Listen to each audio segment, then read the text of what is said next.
Hello there, everybody. Welcome to the Bourbon Battalion. I'm Bobby, and I thought I'd do a quick little segment where I was looking at our bars. Times that we get out here as tubers and we spend some time, doing reviews and looking at a bunch of different things that are going on, doing flight fights or whatever it is. I think somewhere along the lines, it can get misconstrued that we all is the drinking bar and what goes into a good drinking bar.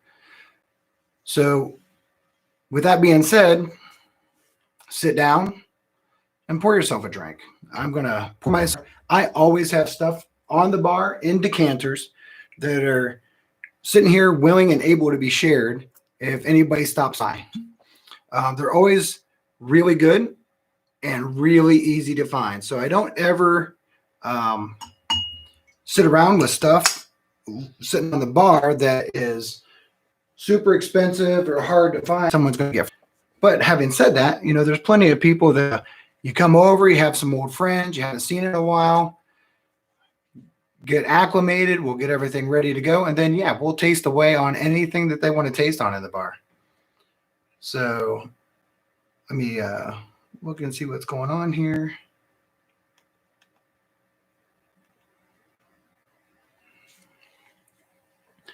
Not really sure why that looks like that, but anyway.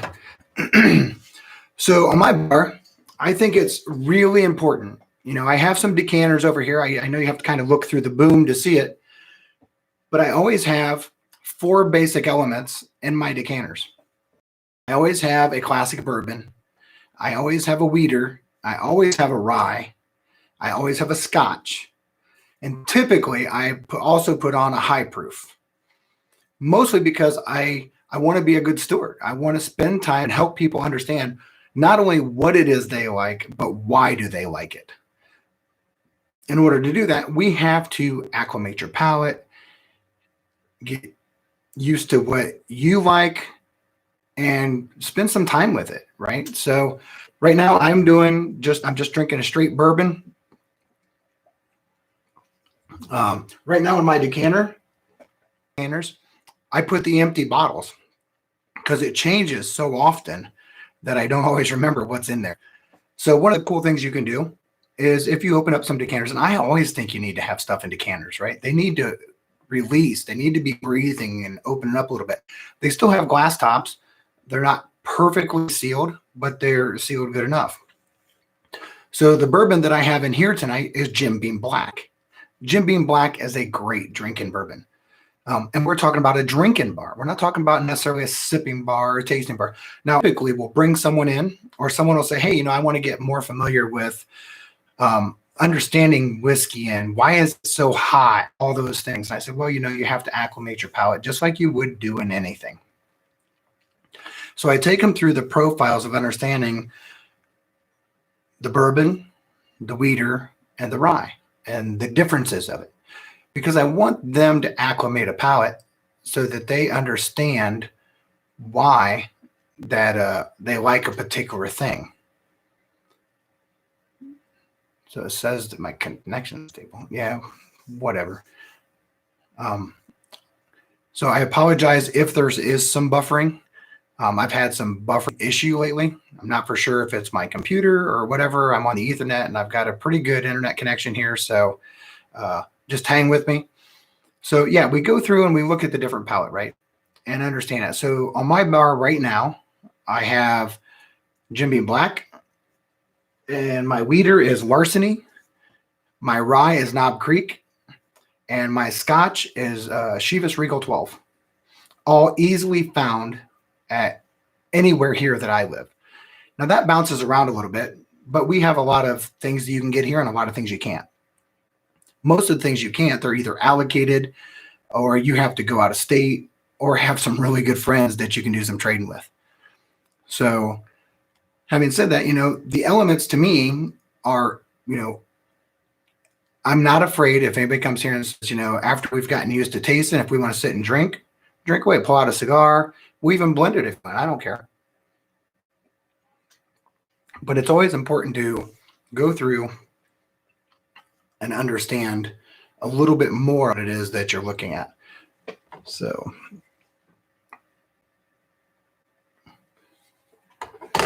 and doing so, right? So for what I have right now is this. So I always have plenty of glasses, right? I have plenty of glasses that I can kick out and share with friends, share with family. I always have decanters, or not decanters, but pitchers of water, right? So that we can sit there and enjoy drinking and not hate the idea of what's going to happen tomorrow. So I don't usually ever go into anything for the idea that I'm going to drink for effect, but sometimes the effect comes from sipping and tasting and not making sure that you're either tasting and spitting or getting water in between and doing some good palate cleansing with, I like to use oyster crackers. I think oyster crackers do a really good job. And then I also, try to make sure I incorporate a good amount of water.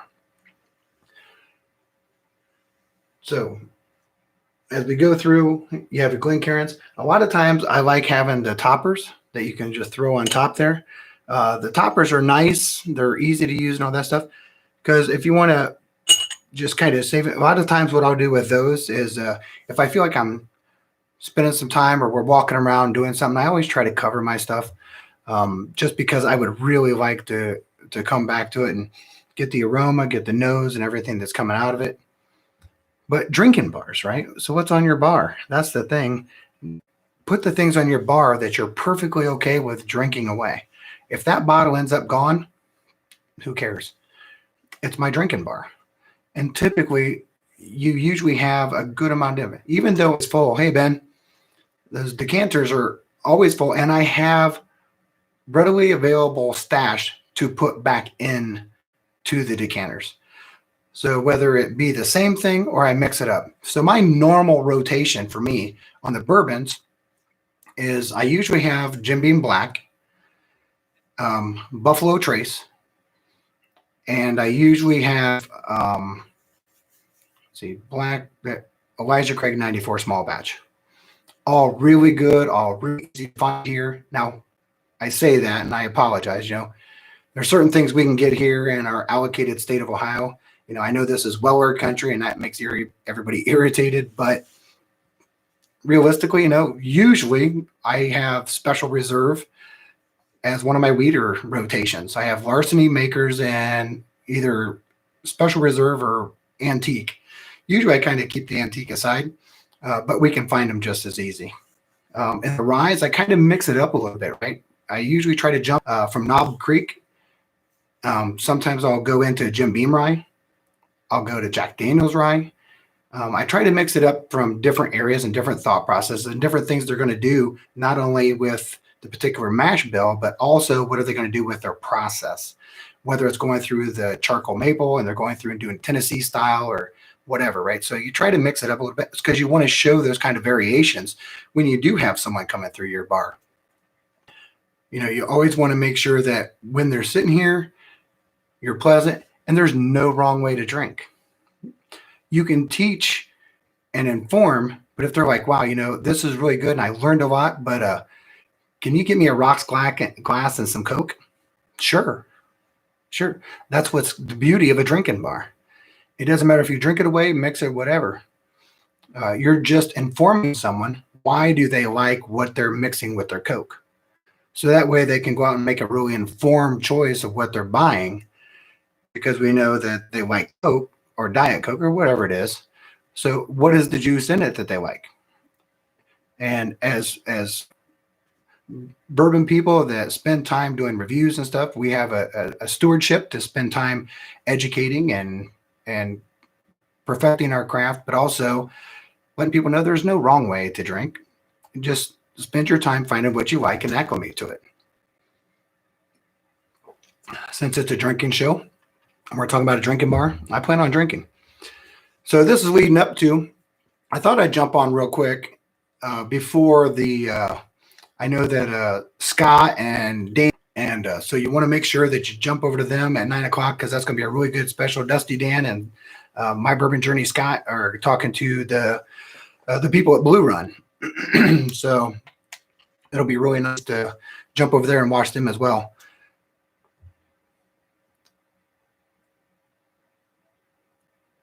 Oh, yeah. Now, me personally, I am a neat guy. It's and I have no skin in the game against someone that likes to add water and that stuff because there's a lot of obviously, you're going to run into a lot of notes. If you have someone on your bar, right, and the things you always keep, right, you always have your dropper full of limestone water because you want to say to be in a good story. Hey, someone's sitting there and they're like, I'd really like this if it was a little bit lower and a little bit sweeter. So proof it for them. I usually do 5 drops at a time to help them release. I tell them to just, do a light swirl. We're not trying to get a wine swirl and all that stuff. We're just trying to marry it up a little bit and then open up to it.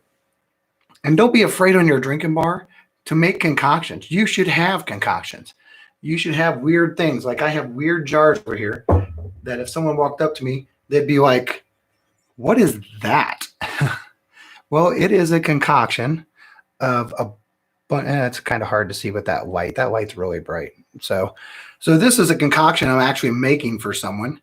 Someone had asked me that said, hey, I really would like this particular bourbon. And I think it would be awesome if it tasted in a way that I could pair it with barbecue. And I was like, well, hey, I know what to do with that. And so I've been letting this marry. This has been in here for a while. I have lots of these concoctions. This just happens to be one over here I've been paying attention to and watching a lot of. So sample on your drinking bar. You can have something you really like. One of my last episodes, I went through in Woodinville port, the port one was really, really good on its own. I mean, delicious.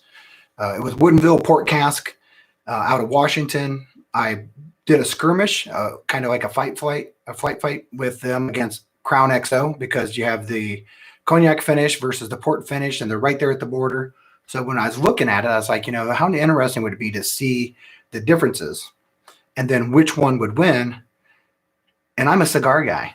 So I'm thinking, well, how could I pair this to my cigar wrapper that I prefer? I'm more of a Maduro. My brother is like a double Maduro. He likes it really rich and oily. So don't be afraid to play with it. It doesn't mean that you don't like what you would like to do with it.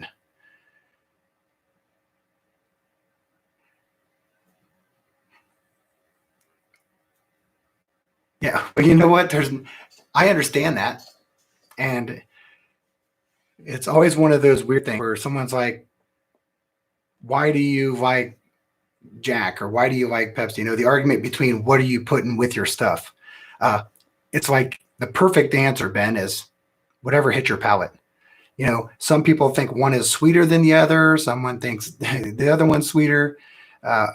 Who knows? I have friends that I have a friend that likes ginger ale and bourbon. So everybody's palate's a little bit different.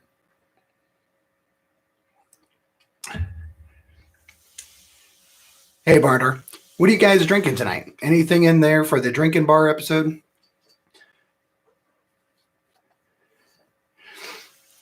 Yeah. So once I get done with this, I'm going to transfer around. I might even do some blending. Try some different things. But yeah, I think that's always the thing, right? Is having an open bar, spending some time just drinking with people, and understanding what it's about to you, and what it's about for them is either going to be impressionable because they're new to it by you, so you want to give a good impression, right? The whiskey community is amazing. I mean, if you're here, you obviously know that. I appreciate you stopping in. New to the game, right? I've only been around for a short while doing this, but I'm not new. Oh, nice. Just a blended scotch. Hey, you know what? It's all good, right? It doesn't matter. So I'm new to the game, but I'm not new to sipping. I'm not new to drinking. I'm not new to tasting. Me and my brother have been doing it for a long time. We have notebooks and notebooks of things we've been doing for years just on our own. And kind of came up as a weird thing. It's like a couple people I knew that said, man, there's some things you do that are a little bit different. I think you should kind of do a channel or something. I was like, man, that's kind of hard because I have a full-time job. Now, granted, I'm fortunate that now that COVID and all that craziness happened, I went from an 85% traveler to a 0% traveler, and I work from the house completely. So it's become a great hobby, but as a person that enjoys training. So I'm technically a technical training engineer. So I spend a lot of time training engineers and different people like that on certain elements of my profession. So talking and communicating and teaching is kind of the thing I've always liked to do anyway. And this is a way to get out and meet people and see people, even though you're not in person. It's just nice to be part of a community that enjoys the same thing. For the most part, everybody's really supportive. We all bring something different.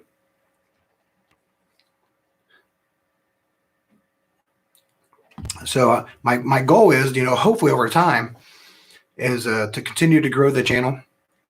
I do have a PayPal account. I do have a Patreon page. My PayPal is, paypal.me/Bourbon Battalion.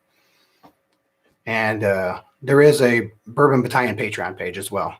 Both those things are out there, and anything that happens in there, right? Like every good bar should have a bar fund, right? I have a bar fund. Anybody that comes in here, at the Bourbon Battalion, there's a little bar fund. No one's required to leave anything.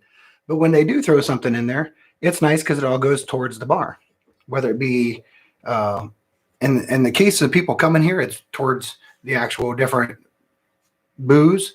The other stuff that usually comes in, my hope for this page is to upgrade computer, upgrade some technology.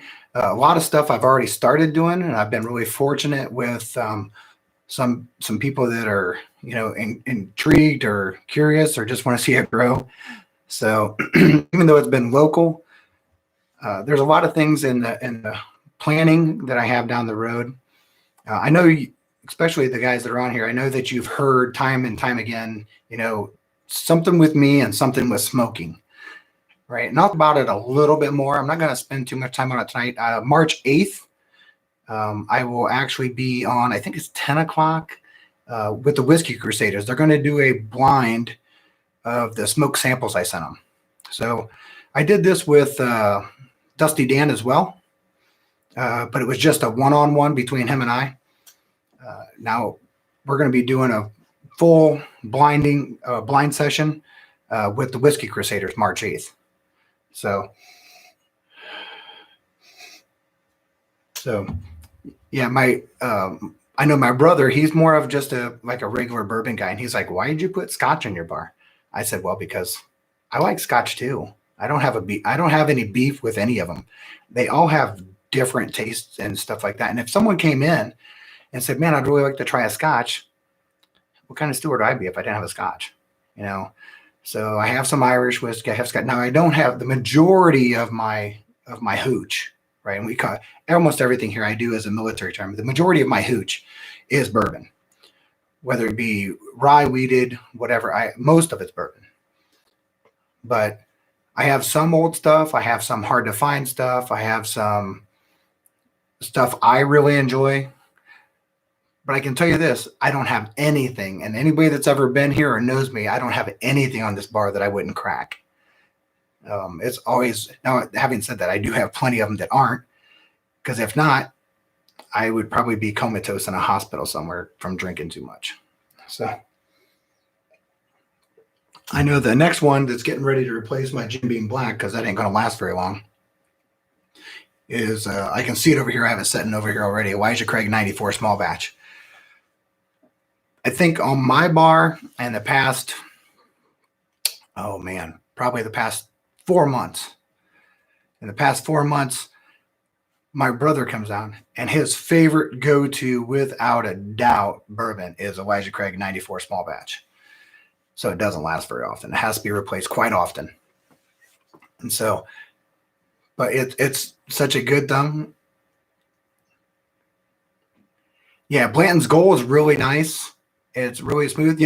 It's one of those things that you're going to have to get it overseas. I got mine in Sweden when I was over there for work. I have it up here on the bar. I brought one back from my brother, his bar, and it never seems to get cracked. And mine is like always half empty. So he's more of he does crack his stuff. He has no problem with it, but he doesn't drink it. Now, I collect the things I like. The problem is there's a lot of things I haven't had to know if I like them or not. So, but that's the thing with your bar. You want to go through and you want to open it. You want to sample. And the more you crack, the more that if someone's along with you or coming to visit, then you don't feel so bad opening it because it's already cracked. When there's not a whole lot left and you know it's going to be gone when you're done, it's kind of sad. I get it. But it makes room for something else, right?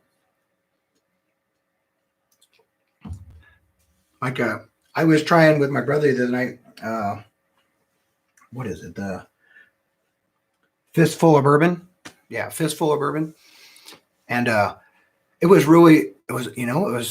there was something about it I enjoyed. It's got big mouthfeels. It's a lot of taste. It was a little bit too much for my brother. He was like, that's a little bit. So I gave him some water. We dimed it down a little bit and it kind of smoothed it out and opened it up a little bit. He's like, oh, okay, yeah, that's fine.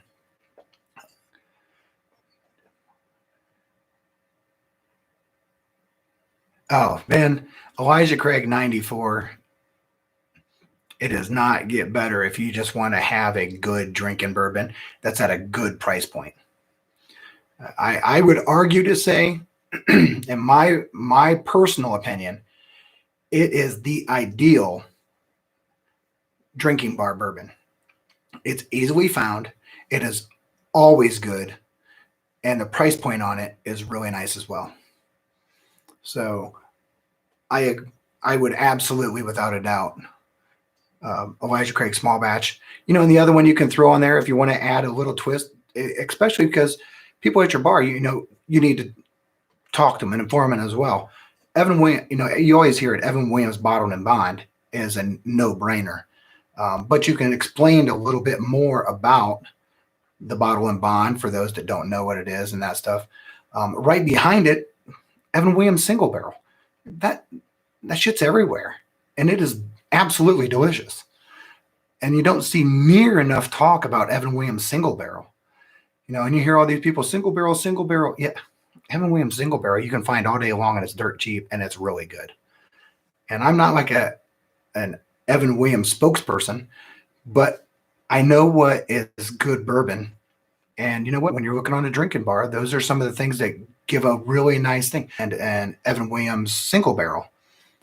And taste through the idea of what's a small batch, what's a bottle and bond, and a single barrel. And explain the differences and look at the different taste profiles. So, and that's what it should always be, right? Is how can I build something towards taste profiles to help people understand, hey, what's all the hype on a single barrel? Well, if they don't know, then you need to explain, hey, not every single barrel is good. There's things about the characteristics of a single barrel, but that means that every one of them is going to be different. So don't think every time you go grab a single barrel, it's going to be great. That's not going to be the case. It could be, but it doesn't necessarily mean it's going to be. So it's not going to be the same. Yeah, you're pretty fortunate up there. Yeah, Elijah Craig and Buffalo Trace. Now we can find those here, right? So I'm pretty fortunate here in Ohio. Those are some things that I'm not paying anything more than MSRP to find.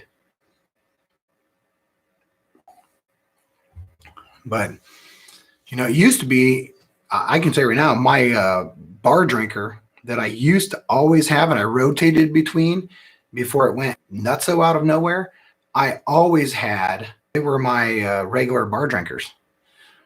And then all of a sudden someone said this and poof, and now Henry McKenna 10 went like crazy. So you can't even see it here anymore. Oh, Buffalo Trace single barrel is marvelous. Yeah. Yeah, I've had Buffalo Trace single barrel. It's really good. So I got mine from the Whiskey Kitchen down in Louisville, and it was pretty spectacular.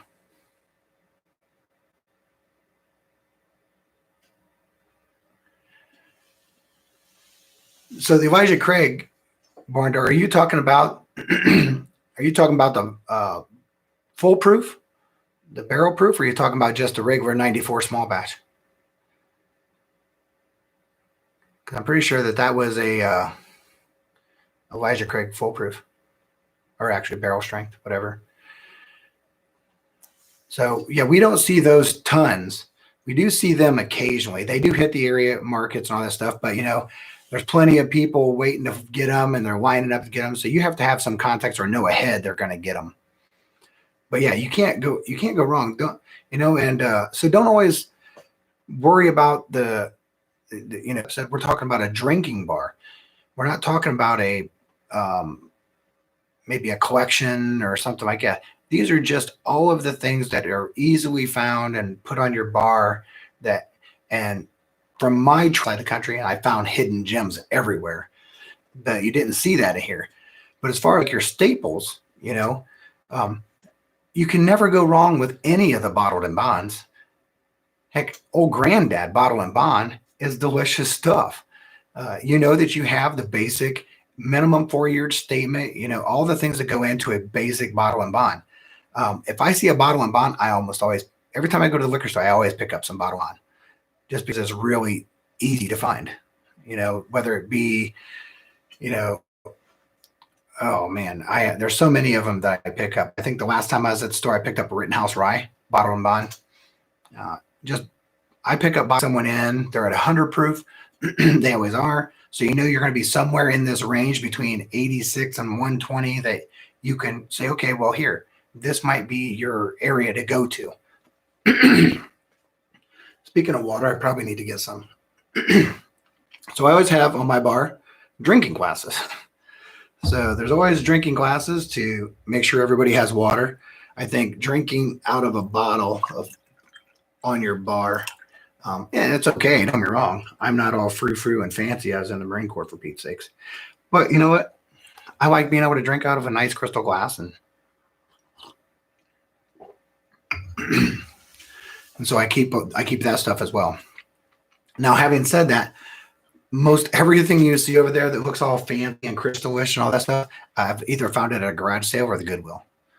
Because for whatever reason, some really nice stuff over the years has been passed down to younger generations, and they don't appreciate the stuff that they've found. So when they go through, they're usually like, yeah, we'll pitch that. And so you walk over and you're like, wow, this is an amazing decanter. And so like I have some really nice ones that I found, but I think with all my decanters and the glass and the crystal glassware that goes with it or matches it kind of, I might be all in for like $50. So it's nice when you go buy it, or it's better when you can find it on the second hand that's like really cheap. So always look at your garage sales, go to your Goodwills. There's no shame in that. Anybody thinks there is, they're idiots. Goodwill goes to a good cause. You're helping to support different things. So what I'm going to do. So contrary to what you'd normally do, you start bourbon, stay bourbon. I'm not. I'm jumping to rye. So this is Knob Creek Rye. I'm not even changing the glass because it's a drinking bar. I don't really care. I can still tell what I'm drinking, whether I change my glass or not.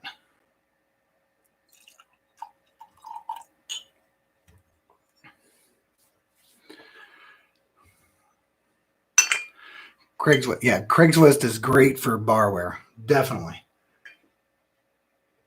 Just don't ever meet them at your house. Meet them at like some regular location that isn't off the beat. That's, have them meet you at the local police station. That's the best place. They're less likely to try to come and take your money. Yeah, can never go wrong. I ain't gonna lie. I do like Knob and Booker's and some of that stuff. Typically on most of the feeds, if you're on there, you always see that I'm usually touring around with Booker's. Quite honestly, as much as I love Booker's just straight, wow, that Knob 100 is really good. Booker's is usually one of my ones that I use to mix the most. What I'll do with it, because it's always got a pretty good proof point, and it has that nutty, oily texture that goes along with it that I really like with a cigar. So sometimes I'll look at something like, if you've ever had a cigar blend tastes a little medicinal, a little cough syrupy. It has a little bit of that Robitussin, but at the same time, it's a little on the fruity and syrupy kind of thing. Well, I need to take a little of that sweetness and drop it down a little bit, but I want to add the proof. So I'll take something that I think would be really sweet and enjoyable with a cigar, and I'll mix it with Booker's. Almost always, it turns out to be one of the best cigar blends I've ever had. But I'm looking for what is the main ingredient dependent upon the wrapper of what I'm getting ready to smoke. And it can be what you're getting ready to eat or whatever. So just trust yourself, right? The thing about it is understanding that if you like the mouthfeels of a high proof and that spice, then go find yourself a high rye. Get yourself a rye that has some high proof to it, right? Knob Creek has a 120 proof rye. Take that and mix it with whatever it is you find here, maybe a port cask finish or a cognac finish, or even a cognac for that matter. You could probably take some cognac and throw Knob Creek 120 in it, and boom, you got a cigar blend. So instead of paying top dollar chasing around hoping to find a Joseph Magna cigar blend or one of the amazing Nancy creations, which would be amazing because she's amazing, it's hard to find. So that's what you do on your drinking bar. You sit there and you play around with stuff and think, I think this would be okay, and do that.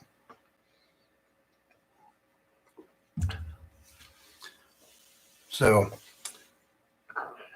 we're up in Canada. Where else are you guys from? I know Ben's in Alberta, right? Where's Barndorf from? I know the last time I was on a live, it ended up being really long. I did this one at 7 o'clock, so it gave me time to move into transition for the Blue Run that's going to be on with Dusty Dan and Scott. So, hey, cheers, Anthony. Lurking in New York. Lurking or stuck inside? Have you guys got any kind of freedom yet? I know I think a lot of people up here were pretty limited to how much movement they could do traveling, going out in the city or getting around. So glad you jumped in. Hope you have a dram of something poured. I know that I always talk about it. These are not Glencairns, but I really enjoy them. I probably should tell you what they are, but I can't remember what I did with the box. Here's one. So see if I can pull it out without knocking all kinds of stuff over. What is this called? So this. See if I can make it so you can see it there. They've got a really nice nose to them. I think they give you a little bit better nose than a Glencairn. They're a little bit longer. The base is a lot heavier and stronger. So it's really girthy in your hand. It feels good in your hand. It comes with a lid. These are little lids I bought for the Glencairns. The lids that come with this guy are girthy. So you can see there's like a massive difference. So, and they fit really great in there, and you just pop them on. It's amber glass. I just ordered them online. For me personally, I just prefer them better. I have plenty of Glencairns. I use Glencairns as well. I have no problem with Glencairns. But I just like they're heavier. They have great feels down here, and they got a longer nose. So if you look at your basic Glencairn side by side, you can see it's narrow and it comes up, so it kind of evolves up instead of a bulb. And then I feel like I get better aroma off this. The way it hits, I just really enjoy it better. So just food for thought. Always experiment on your bar.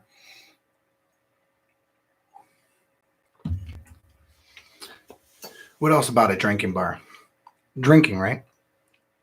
Taking the time to go through and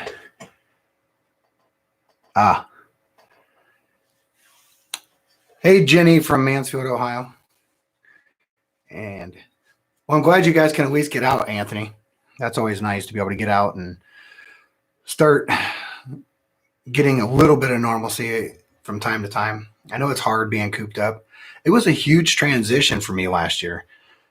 2019, I was on every occupied continent. You know, I don't count the Arctics. Every continent but Australia for work.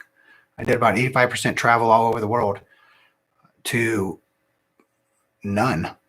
So in a year, I think this coming March will be a year that I haven't been on the road. So, and then my job transitioned to something different. So I was fortunate I kept my job. I'm fortunate that, you know, I wasn't overly financially burdened with all the change.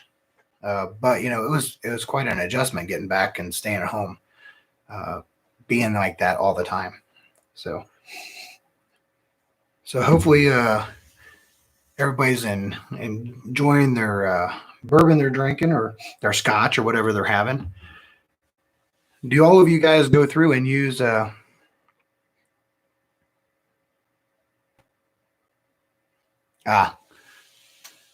Glencairns? Yeah. Yeah, I get a lot of stuff. I get a lot of different stuff just because I open it up to have people come out. So I have some friends that are in sales, and what they will typically do is in the state, they'll reach out and say, hey, you know what? I'm interested in maybe doing a tasting. And so I'll set that up. We'll just come right down here to the bar if they're interested. I've done it with some of the sales guys. Then they go through and figure out, instead of maybe doing a wine tasting with a bunch of clients that happen to be whiskey bourbon guys, I open up my bar and offer an opportunity to come here and do whiskey tastings. And so we kind of do a little bit of that. So that's why I have so many glasses. And me and my brother get together, and when we go through and do blinds, usually do 4 blinds. And when we do 4 different whiskeys, it takes a lot of glasses.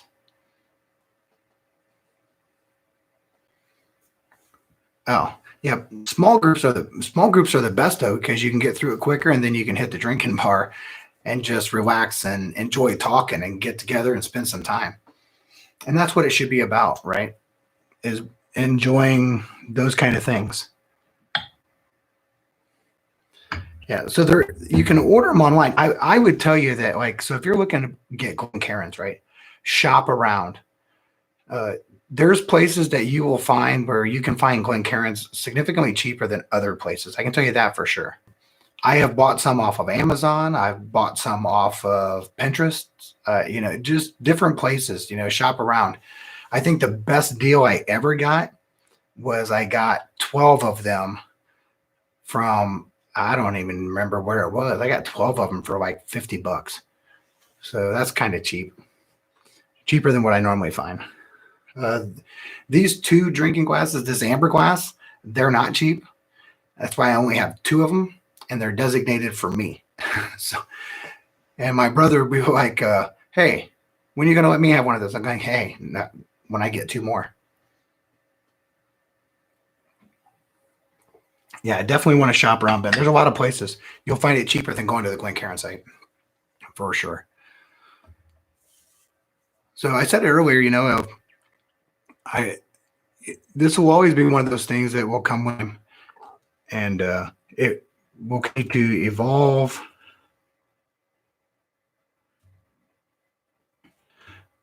Into the problem you run into is, like, sometimes you buffer and stuff like that just because either equipment. I know it's not my internet connection, so I have to have something kind of tweaking or weird up with my equipment.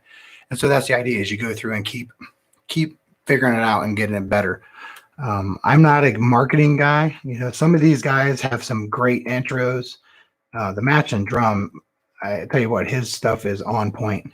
And Jason C is probably one of the nicest tubers out there. Now, granted, the whole tubing community has been great. Dusty Dan has been fantastic to me. The Crusaders have been great to me. The Mash Bill, I mean, pretty much everybody in the whiskey tube community has been really good.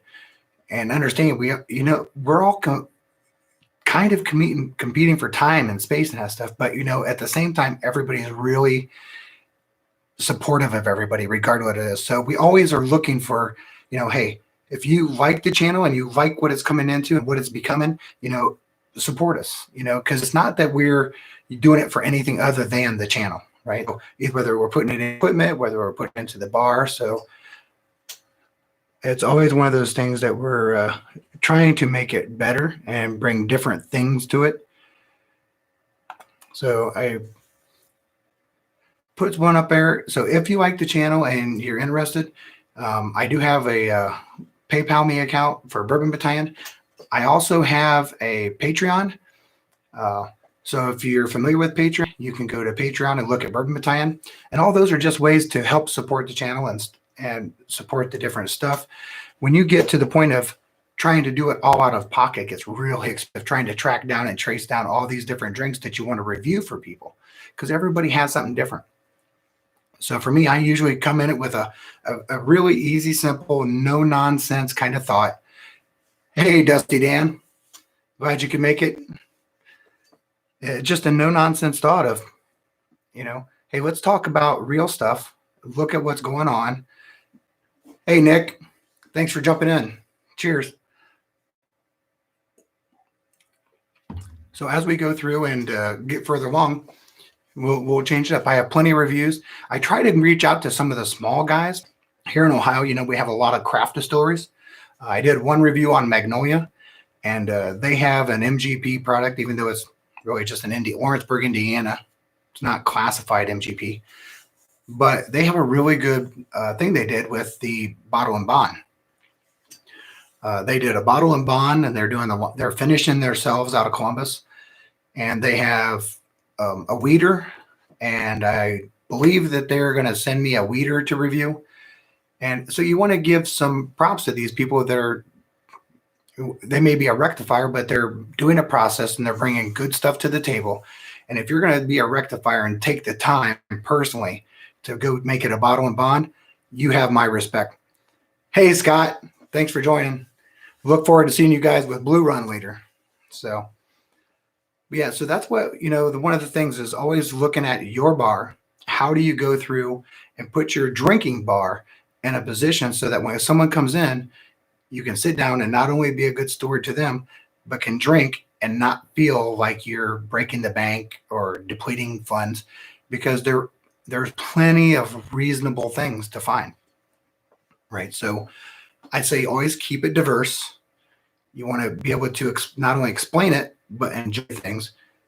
So you always want to have a weeder, a rye, a classic bourbon. Keep them at a low cost point, because you can find plenty of really good stuff for under $30, and put that on your drinking bar.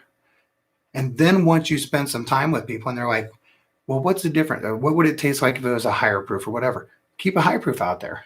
Keep something out there and spend some time and just enjoy what it is you're drinking. Explain it, be a good steward, and understand. They tell you they want to, hey, I'd really like to try that Booker's. Whew, that's really hot. Can I mix it with some 7-Up? And yeah, sure, give it a shot. Would I? Yeah, no, I like that stuff straight, but I like drinking rocket fuel. So there's no wrong answer. We have some bar condiments. I usually keep some pretzels.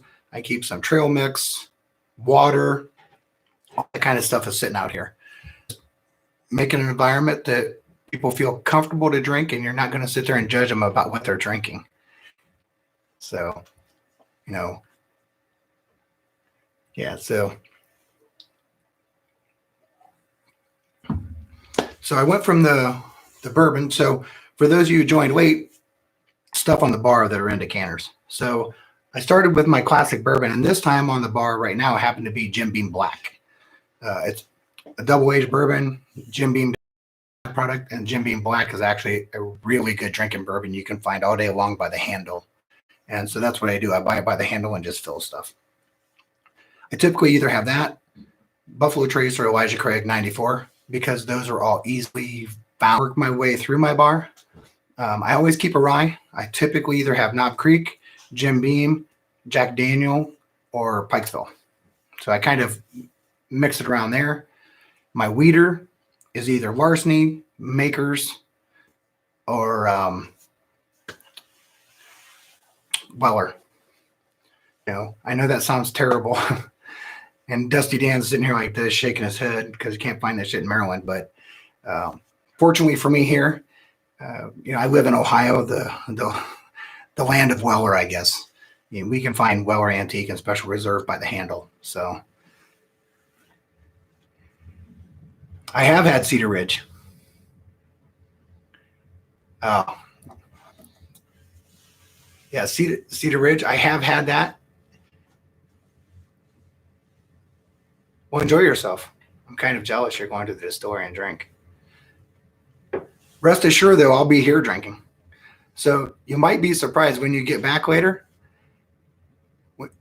Look, if it's around 9 o'clock, you want to jump to Scott on his bourbon journey with Dusty Dan's whiskey reviews. They're going to be doing Blue Run. You want to jump over to that. I'll still be here. I'll just be watching them still at the drinking bar. So make sure you jump in there. Be safe. Enjoy your trip up to the distillery. Have a splash or two for me for sure. So I'm going to jump over here to my weeder, work my way through the bar. My fancy Goodwill decanter that someone got from their grandmother or grandpa and thought that I don't drink that shit, so I'm going to get rid of it. And I appreciate only having to pay $1 for it. So don't waste your money on big fancy crystal. You can probably find it at a Goodwill or garage sale from young people that have no idea what the hell they're getting rid of.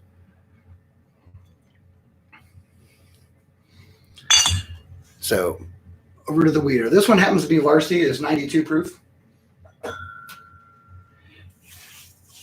And surprisingly enough, my next one coming up is a Scotch. I keep a Scotch on the bar, and then I'll go to a high proof. And it's just the idea of going through the bar and just drinking. I always take a quick smell because I just want to get my senses all right. But on the drinking bar, I don't spend a lot of time. on it. I just want to go through and spend some time drinking and spending time with you guys and just goofing around. We was talking earlier about a couple questions here and there, some things that was going on, and just understanding those kind of things. What do you do with your drinking bar? I have to imagine everybody has that's in the tube world, or even just if you're here, you enjoy whiskey and you enjoy bourbon. You want to have a drinking bar. If you don't put your top shelf stuff on your drinking bar. Save your top shelf stuff for someone that comes over where you're going to sit around and talk for a while, spend some time enjoying it, then crack anything. Anything's free game if you have family and friends that are going to sit around and take some time to enjoy it. If everybody's coming over and you're going to sit around and drink and shoot the breeze and it's no one's really caring about necessarily a palate or whatever they're wanting to throw, whatever, then yeah, use your drinking bar for that. I usually look at my drinking bar and the bourbons or whiskeys that I have designated one area of my bar that's there. It's about 20 or 30 different ones that I have designated that they're dedicated to the drinking bar. My 20 or they're all good. Some of them are really good. But nothing's bad because I don't have anything in my bar that's bad.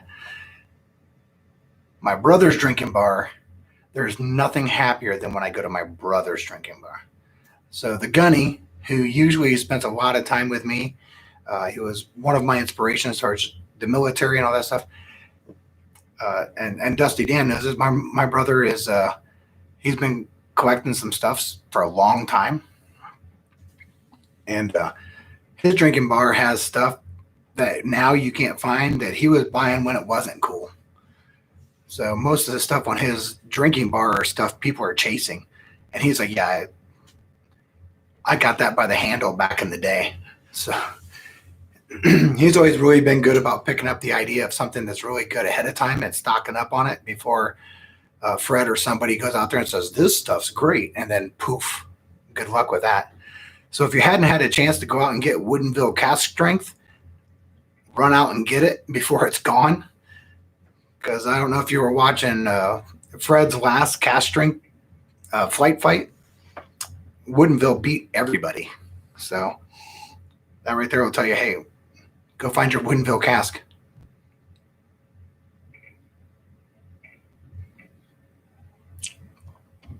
Hey, James Morgan. Oh, yeah. Got to get your sleep. Glad you stopped in. I appreciate it.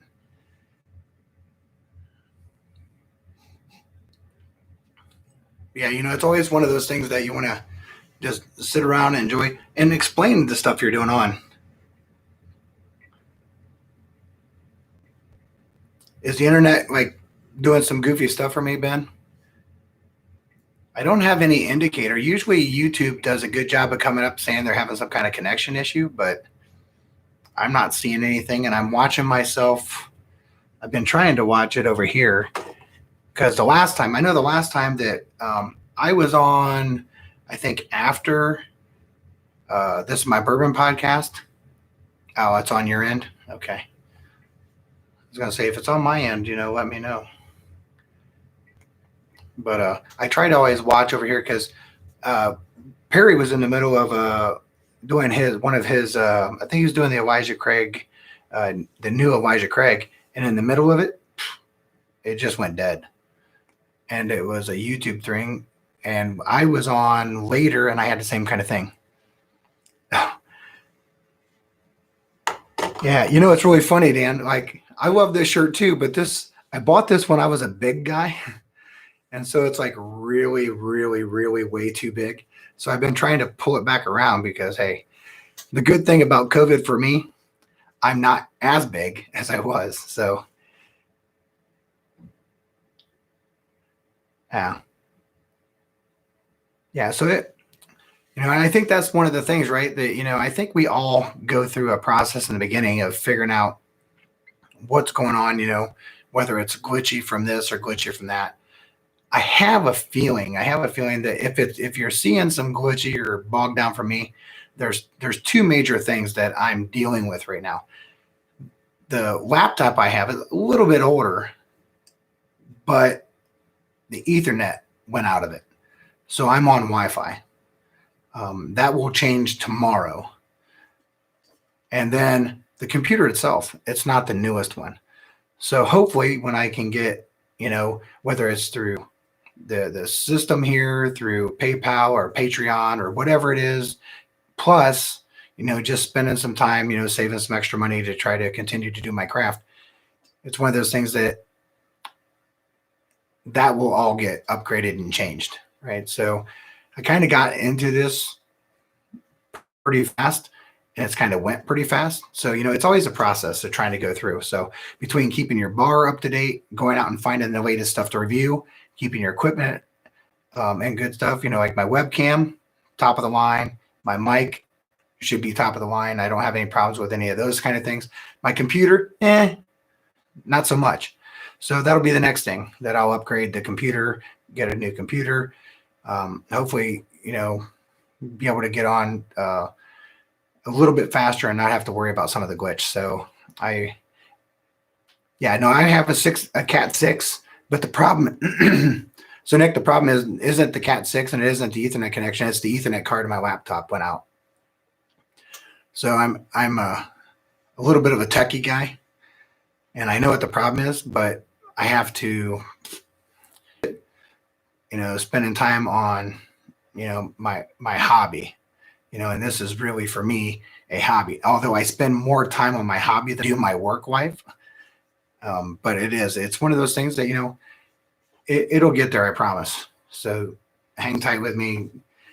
It's coming. I was afraid because I kept testing and testing and testing. I couldn't figure out. And I was like, why am I not seeing the Ethernet load? So I actually went through and did some diagnostics on it, dived into it, and I realized the problem was the Ethernet card that's in my laptop. And this is a little bit older laptop. So hopefully, by March, I think I should probably maybe be ready by like the 1st of March, somewhere in there. I think I'll end up upgrading to a new laptop completely because I have the Ethernet and everything ran here. It's all Cat 6 coming straight off my switch. My switch is directly here. And right behind this Maker's 40, Maker's Mark sign is my hub. That's where everything comes in. So it's pretty fast. Yeah, well, my computer, my work computer has my main, and everything important is in the work computer area, which is directly behind me. And so that stuff is different. The work computer is supplied and it's top of the line and it has every bit of everything I need. This stuff we do, anything we do for our hobbies and that stuff is stuff that we're putting out of pocket. If we're not getting any kind of support for the bar fund that goes towards purchasing the different bourbons and whiskeys that we review, or the equipment that we use, and always trying to upgrade it all, it's all out of pocket. So even though we love our craft and we're doing it, it is what it is. So I do plan on upgrading all that stuff. And the reason I don't have a desktop going, I'm actually at the bar. So when I'm doing everything at the bar, all this is removed. And I would just have to jump back and forth. And it's so much easier to just close down the laptop and move it away and then open up the bar. So a lot of times, I'll have a couple people here. I could have quite a few people here. It just depends. Now, that doesn't mean that I wouldn't eventually work on the point of having a desktop that's sitting underneath here and just throwing a big monitor up here. But I think I would spend all my time just looking at my really big monitor and be like, oh, that's really nice. So now I do have that for work. I have really nice 3-monitor network set up there because I deal with technical training, documentation, and conforming labs. So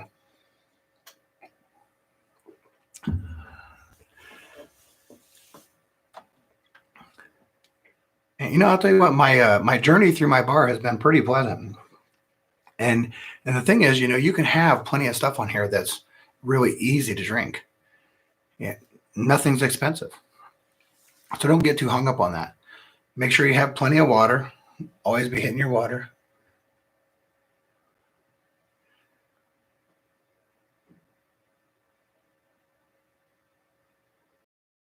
Well, Anthony, I wish I was good at that, but I have a particular set of skills. And if my brother was here, he would tell you I can lift heavy things. I can shoot a handgun like no other, and I can drink some whiskey. So my skill set does not come into the being able to go in and spec out a computer build. I wish it was. Oh, I wish it was. I would have had this done a long time ago. So, but if you need something heavy lifted, we might be able to barter. So, but yeah, that's the thing, right? Just going through and knowing your skill sets. And in the whiskey world, we do the same thing. So yeah, Dusty Dan had said earlier that he liked my shirt. Yeah, when I was down on the trail, I always try to get stuff from every store, and I was really fortunate that when I was there the last time, Jimmy Russell was there. So and it really was like a weird day. So if my personal opinion through the trail, and up until it could happen, I was doing this pretty religiously, right?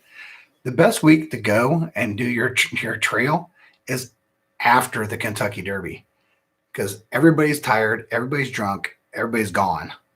There's nobody on the trail. So I literally sat in a rocking chair with Jimmy Russell sitting talking bourbon. I had no business at that point in time. I wasn't a tuber. I wasn't anybody. I was just a guy that liked to drink. And we sat and talked bourbon. And, I asked him, I said, hey, my brother is the one that really got me into this. And he's a retired Marine. I'm a Marine Corps veteran.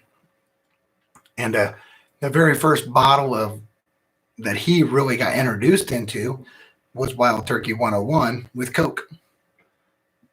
And so I bought a bottle of 101 and I said, would you sign this to my brother? Because it would really mean something to him.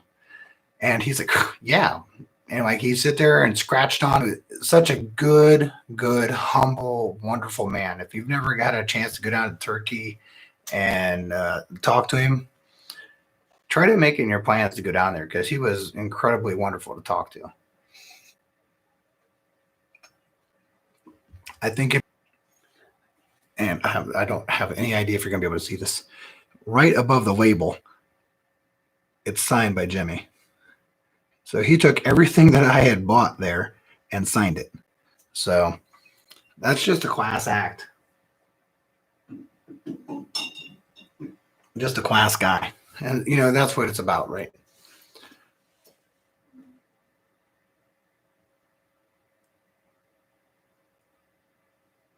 Oh, you're absolutely correct, Nick.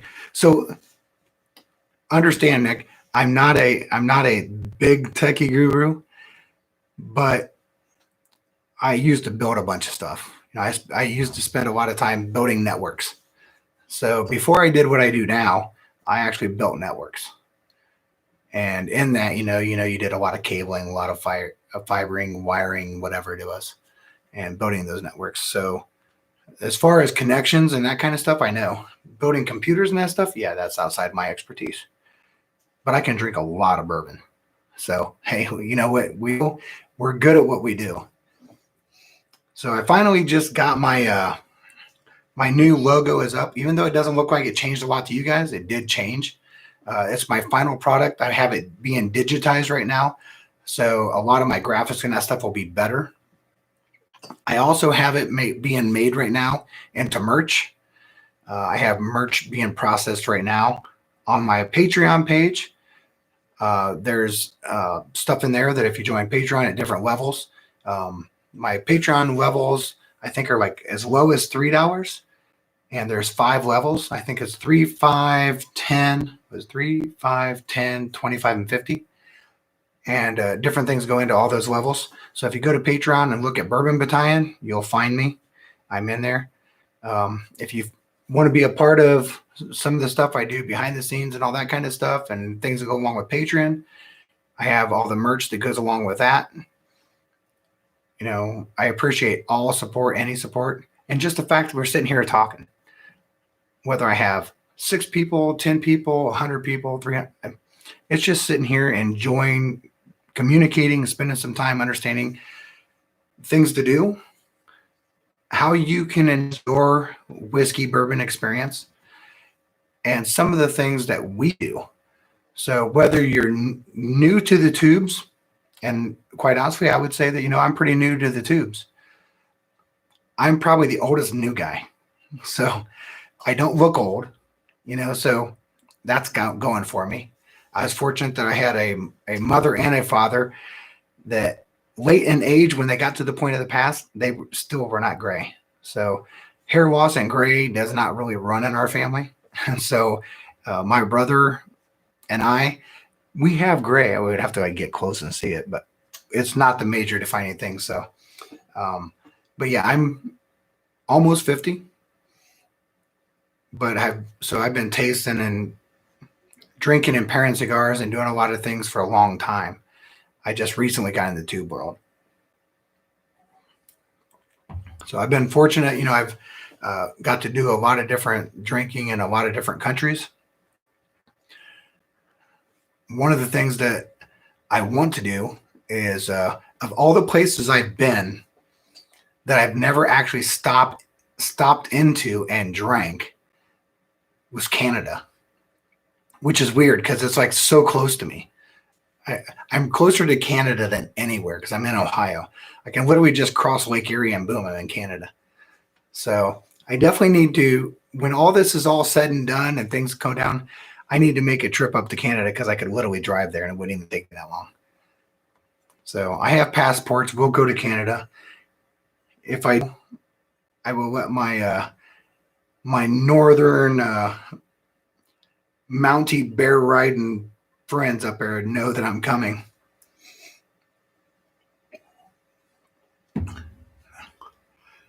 So I will say though, if you're looking for different countries, so it's really a weird thing, right? Not anything to do with bar banter. But if you're looking for different places to go that you might be able to find um, different bourbons, right? Different countries have different places you want to look at. So like Blanton's Gold and Blanton's Straight from the Barrel are readily easy and able to order and find in Stockholm, Sweden. Now, if you're looking for different blends, maybe you have like a red label, the Poland release, or the green release, and all the different Poland, green, Germany, and all these different releases. The UK, there's a place in the UK that has that. So you always want to kind of figure out that where you think you might find it isn't always where you're gonna find it. You want to go through and figure out, okay, these are the places I can go. And that gives you an opportunity to open your bar up, right? If you have some availability. Listen, a lot of those places, they don't have crazy markups. If you're going secondhand, yes. But if you're going to real-time stores in other countries, it's not. I know for a fact that when I went over to Stockholm, Sweden, I picked up my Blanton's Gold, and I think I paid the equivalent of US $61. So it was pretty much MSRP. And, and that has been a while, so I'm sure MSRP has changed a little bit. But that's the thing, right? You want to look into what you have in your areas and all that kind of stuff, and how can you help yourself. Okay, well, I am going to change my glass because now I'm going to move over to the other thing on my bar. So we've went through the bourbon. We had Jim Beam Black, to the rye, which was my Knob Creek 100. And we went through my weeder, which was Larceny. So now we're going to go over to my next fancy decanter that was also, this one was not a find. This was given to me by a very good friend of mine out in Kansas City, Missouri area in Lee Summit, Mr. Michael Mossbauer. I know he's not watching, but he had this decanter, and when he found it, he said he wanted to give it to me. And so I appreciate it. It's kind of the only decanter I have that has a handle. So it looks even extra fancy. It even has a little pour spout. So this has my scotch. Not my preferred scotch, but my bar scotch. So I'm going to take that last drip here, acclimate the aroma to my nose, get it ready to be shocked because I just went from a weeder to a scotch. So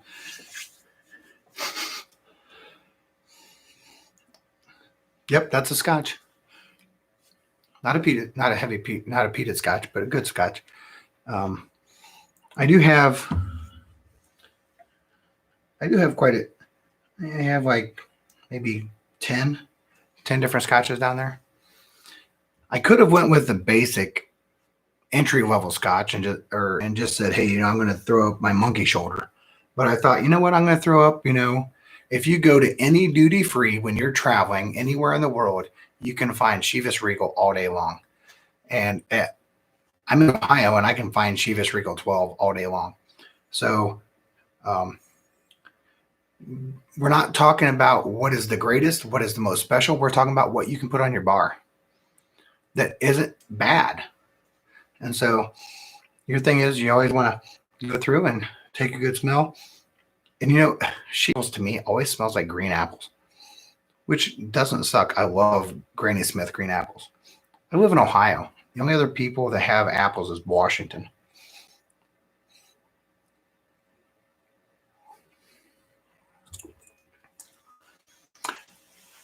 What's up, Richie Z? Glad you could jump on. We got about 45 minutes before we shut down and send over to the other side. So from what I've been told, I know that I've had some spottiness, maybe a little bit of blotchiness. I think it's probably with my Ethernet card went bad and I'm on Wi-Fi. Everything is good. So if you guys don't know Richie Z easily, hands down, is probably the best Whiskey Tube Nation supporter there is. There's a lot of people that support a lot of channels. Richie Z straight up is a supporter of every channel. And I appreciate you, and I appreciate your love for whiskey and bourbon. And I'm going to raise a toast to you because I think you're amazing. So, not every day that you see the Bourbon Battalion toasting someone with a scotch. So, but contrary to what everybody may or may not know, I love scotch. I have no problem with scotch. I don't even hate the peats, to be honest with you. You know, for me, the one thing I've always done, thanks, Richie, is that the thing I think that's important is understanding that it's really hard to go from X to Z. There's a Y in the middle, right? So you need to figure out how do you do that. I can do that, and not because I'm special, because hey, I spent a long time sipping and tasting and drinking, and I know my palate.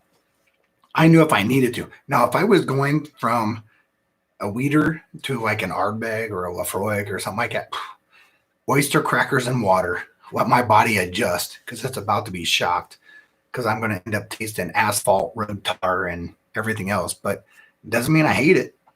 So I'm an equal opportunity sipper. So one of the things that will be really interesting, and Rich, I know I've said it a little bit before, March 8th, right? You'll want to tune in March 8th. I will be collaborating with the Whiskey Crusaders, and we're going to be doing a blind tasting. They're going to be doing a blind of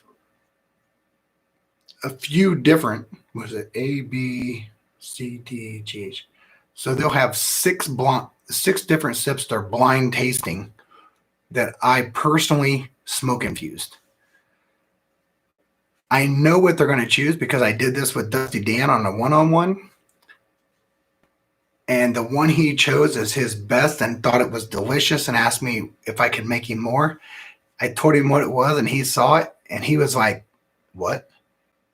And so is it on a Monday night Crusader time slot? It's March 8th. Let me look at my phone. It's March 8th at 10 o'clock, I believe. 10 o'clock. I don't know if that's 10 o'clock his time or 10 o'clock my time. Let me look. March 8th. Go to my. It is a Monday night, late night time slot. So it might be 10 o'clock their time, 9 o'clock mine, to be determined. I'll make sure that I put it on my channel. I'll put a Bourbon Battalion Crusader thing. I'm sure they'll put the same thing on theirs. So between the two, just know that I'm Eastern time in Ohio. I'm Eastern time. Crusaders are in Central time. I believe they're Central time. They're not quite far enough to be Mountain.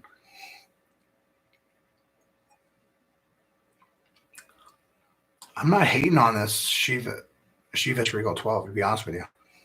It's a great bar drink. If you're trying to introduce someone to it, you know, it's a low-level entry drink. Chivas Regal 12-year, Glenlivet, Glenmorangie, Monkey Shoulder, all the sweet scotches, right? You're looking at the sweet scotches. You're not looking at the heavy peats. Because if you're having someone coming in here and they're like, oh, hey, well, you know what? I had your Larson, you know, that was kind of nice. Well, here, try this Ardbeg. No, thank you. That ain't going to work. And it's your job as not only the guy running your drinking bar, but you that have taken the time to bring people in to inform them are charged as a steward. You know, whether you're a certified steward or not, you are charged as a steward to be an ambassador to the whiskey bourbon world. So you want to give your due diligence to make sure you're giving them the best experience they can have at your bar and learn and have fun. It's got to be fun and educational. There's no test. Just, did you like it? Yep. Why? Because it was X. So you did learn something. Great. Now you can make an informed choice when you go to the liquor store the next time. It's like, could you show me where the weeders are? Okay, well, there. Or you can research it on your own, right? Really simple. Makers. Makers is a weeder. Larceny, weeder. Old Fitzgerald. You ain't going to find it, but it's a weeder. You go through the whole idea of finding the things that are weeders. Google it. It's really simple. Go through and figure out what it is, whether you like a rye, right? So you have your normal mash bills, right? So when you go through with a bourbon, it's a high corn. It's going to be sweet. You're going to have the typical nose or typical taste that you're going to pull off of normal bourbon notes. You're going to have, and the hard thing about it though is that it depends on if they give you the sweet corn. Yeah, Weller, definitely Weller. I think I was talking about that earlier because Weller is usually one of my bar weeders because I live in the land of Weller. So in Ohio, and you hear Jason C. get razzed for it all the time. Weller Special Reserve and Weller Antique 107, can find that all day long, $7.50 or by the handle. So, because I just got done talking about this with Dusty Dan, and he was just like, you can't find that stuff anywhere here. So, well, for whatever reason, you can find that here in Ohio, but there's some of the other things that are like the most simple, ridiculous thing that you can't find here. Wild Turkey 101 Rye is absolutely delicious. Costs next to nothing, and they don't carry it in Ohio. It's mind-blowing. I don't even understand it. Makes me want to take a drink. And obviously, I like turkey, right? Who doesn't like turkey? Turkey Rare Breed, Turkey 101. I can tell you without a doubt, if you were to go through and try Wild Turkey Rare Breed Barrel Proof Rye, it probably would be really high in your cask strength type of high rye or high proof bourbon ryes that you've ever had. I was fortunate enough to have a bottle. It lasted me and two other people like a day, and I was so saddened because we enjoyed it. And now let me tell you, I wasn't sad because we enjoyed it, because it was a great time. And it was people that really enjoyed it. But I was sad because I can't find it. And it's really good. So Wild Turkey 101, they have a Wild Turkey 101 Rye, but they also have a Wild Turkey Rare Breed Rye. So a high proof rye. And it is absolutely delicious. I blinded it against the Michter's barrel strength, and the Wild Turkey Rare Breed won. And that was a limit. That was the Michter's toasted barrel strength. Now that won for me basically because I'm not an overly sweet guy. I will almost always take the mouthfeels and the finish. Yeah, there is a 101. So I have one coming. I have a 101 rye, and then my brother has it by the handle. So I think I know for a fact you're on my Instagram. Just DM me your information, and we'll chat about some things, and I'll send you some samples. Because some of that stuff we have between me and my brother, we have a lot of it. I know we just literally was talking to someone the other day that said, they really would like this. They haven't seen it and all that stuff. And so we're like, well, hey, we have that by the bottles. So we're just sending them a whole bottle. So, because, hand to those freaking worthless freaking scalpers that were sitting there trying to make you pay $300 or $400 for something that's $40.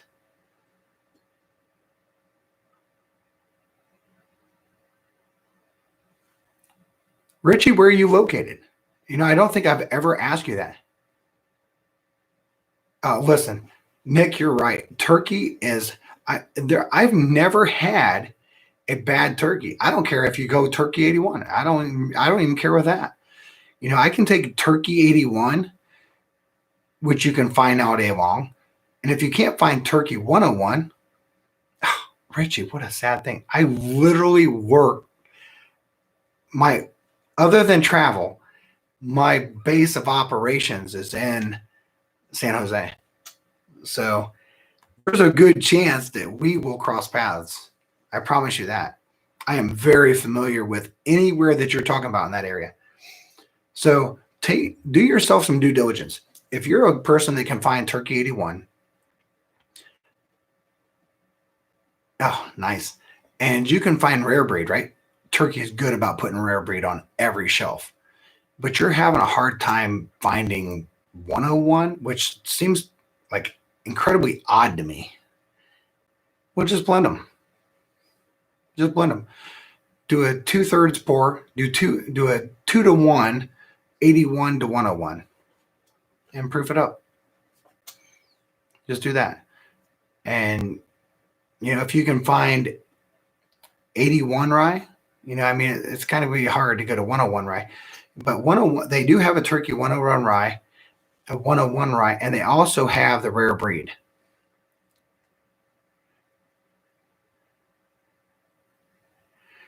You can find rare breed, but the rye is hard. Might not be in California, Richie. So, I mean, most of my muling, and when I was a mule for my brother, came from my time out in California at the Bevmos. I would bounce Bevmo to Bevmo all day long.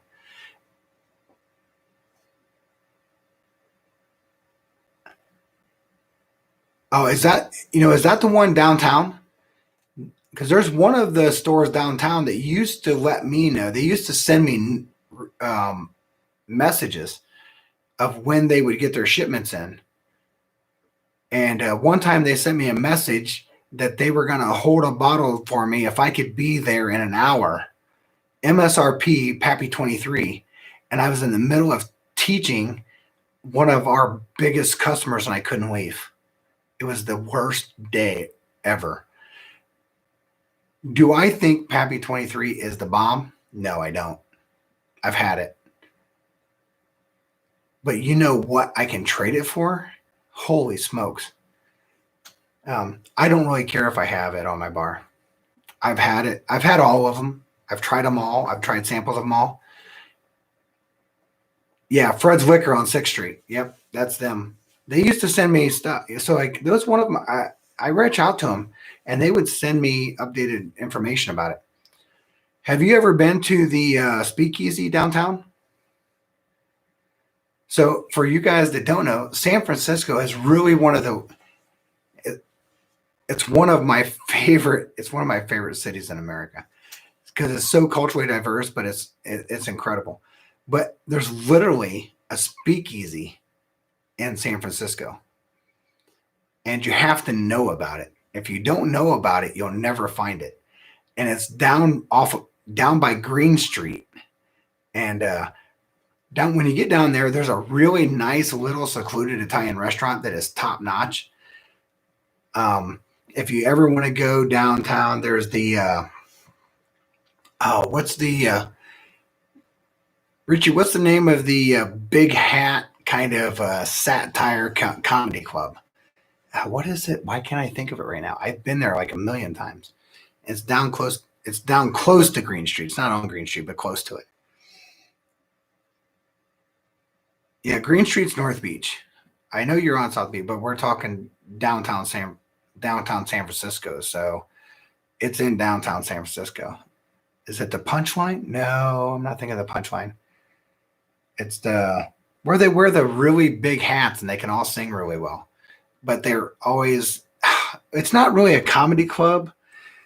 It's what the heck? I've taken customers there for years. If you've never been, listen, and it depends. When you go into some of these places, you got to take some of your preferences and just throw it out the door and just enjoy the fact that these people are incredibly talented. It sucks that it's modern day pulp culture because they bash different thought processes.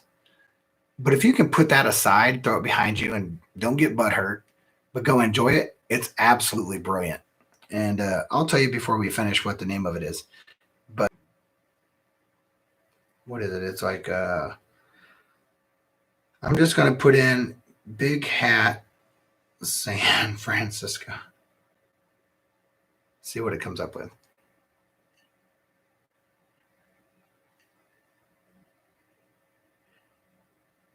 Yeah. I don't want to see the video. Hell, I don't want to see that. I just want to see all.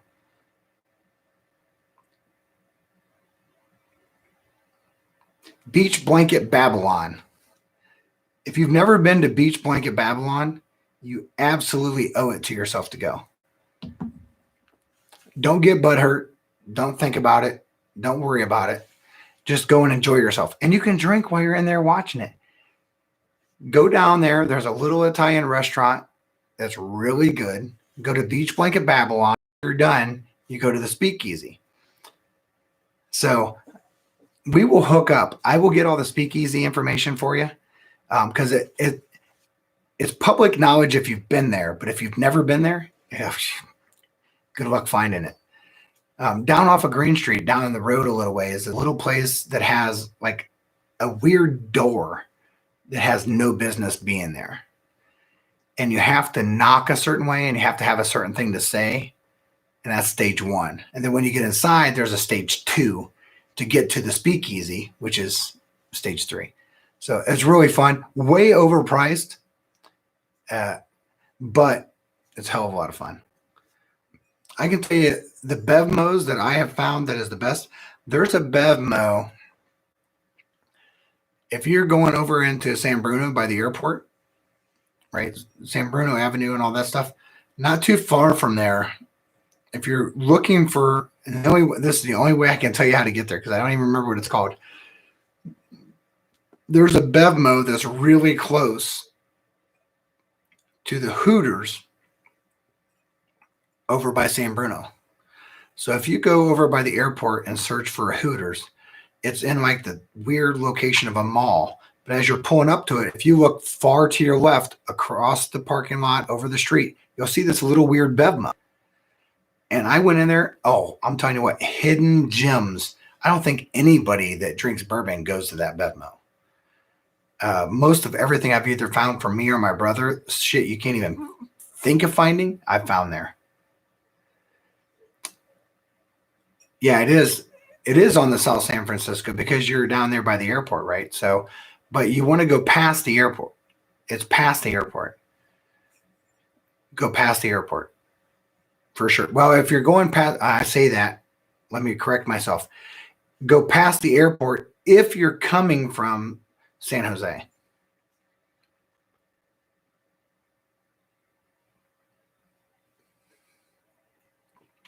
Yeah, I haven't been there in a while. Matter of fact, I had to call out there because I had to let people know, hey, I have some stuff in my locker in the lab. There's a bag there. Can you just box that bag up and send it? And it was all bourbon.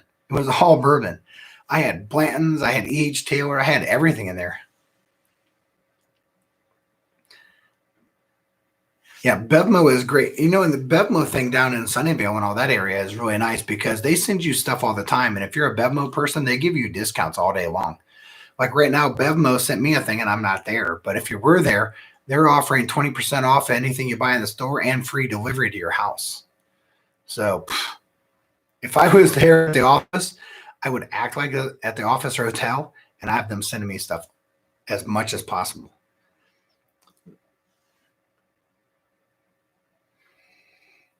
Yeah, Bevmo is by far wonderful.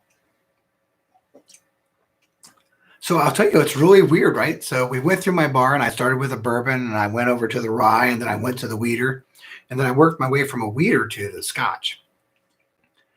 And the scotch is like, yeah, it's a little smoky and that stuff, but it's really sweet. Now, granted, it's a Chivas Regal 12, but it's really sweet. I'm not hating on it at all.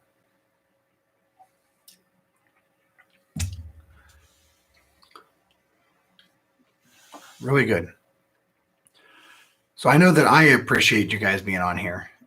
Like I said, any support that you guys give goes straight into the bar. I'm fortunate, I have a good job. My wife works and all that stuff.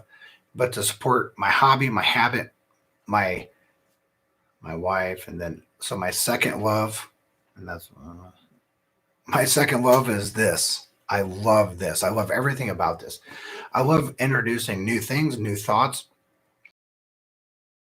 and interesting concept towards the idea of how do you taste, how do you do this, how do you do this, and you don't have to have that particular note. You're going to be able to pull out your traditional tasting notes if you're spending the time getting yourself a like, why did I not pull out musty nutmeg? Well, how often do you smell musty nutmeg?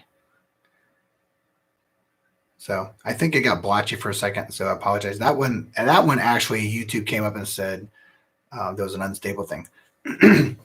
But nutmeg, so nutmeg is a little, it's like a weird kind of taste and smell, and you think of musty, it might smell like something else to you. That's correct. Spend the time being correct and being honest with the guys at your bar, right? This is a drinking bar. So we're talking about drinking bars tonight. Wear your drinking shirt, be proud of what you do and be proud of your craft, but be really, really passionate about the idea that you're an ambassador to the whiskey world. At the same time, you're just helping them to understand what they like and why they like it. Thanks, Nick. I really appreciate it, brother. I look forward to doing all the Patreon stuff. I do have a lot of things lined up. I have plenty of different things. The Gunny can get involved. The Gunny's talked about being involved. So when I say the Gunny, he's my brother.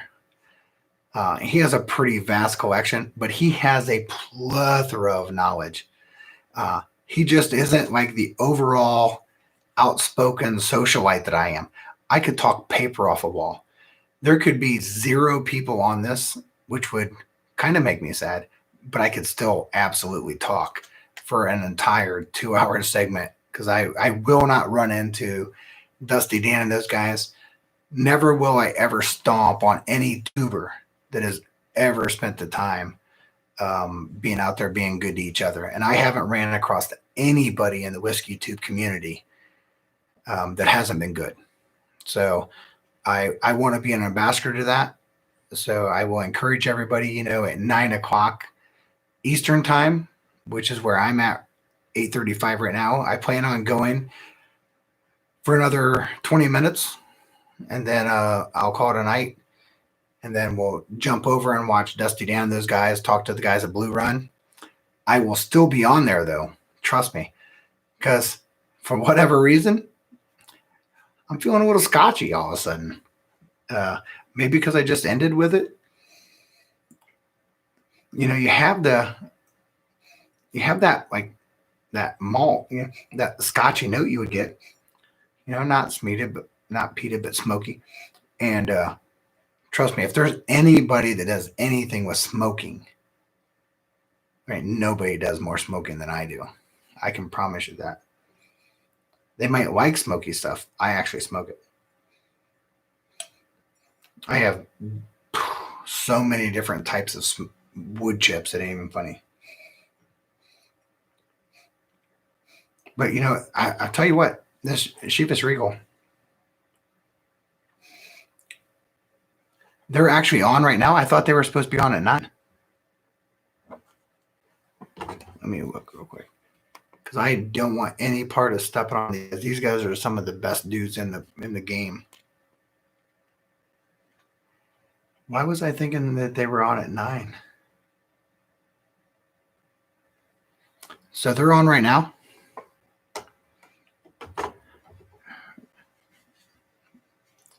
Hey, Richie, are they on right now? Yeah, I know the junkies are coming on, but Scott's online, but here, I don't know why my TV. So I'm trying to kick my TV in thing.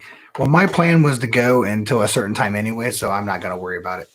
I told them ahead of time that I knew that the original thing was at 9. What should I pour next? Should I pour a bourbon? Should I pour a rye, a wheater, or a scotch? The first person that says what I should pour, I will pour it.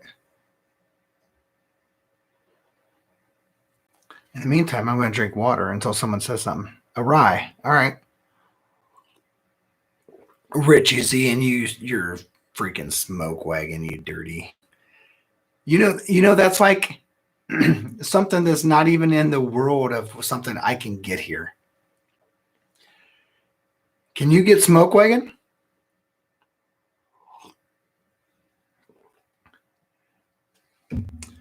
Richie Z, can you get smoke wagon? So I'm going to get a rye. Should I get a... Okay. So my next question, should I get a rye that's readily, easily found, or should I get something that's not as easily found and do a quick 15, 20 minute review on it? Because I have both. So my next thing is I'm going to throw a rye up here. Tell me if I do something that's just regular or special or whatever. One sipper of the hard to find. All right, got it. So both my glasses, I'm going to have to go to a Glencairn, which is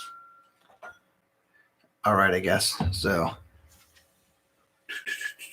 let's find a not so easy one to find. I know exactly in my head what it is. So give me a second. I'm going to duck into the stash.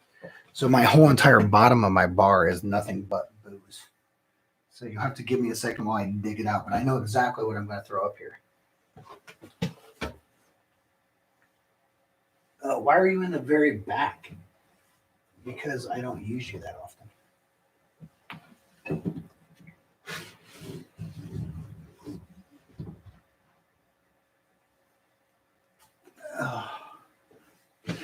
All right. You guys ready to see what I'm going to do? So we'll do a really quick impromptu review of Master's Keep Cornerstone. So obviously not the easiest to find. Definitely pricey. Not. But absolutely delicious and beautiful.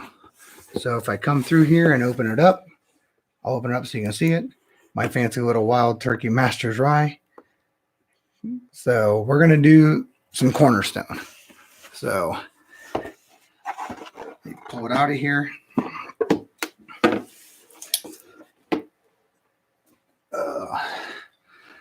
Yeah, Wild Turkey Cornerstone. Nice.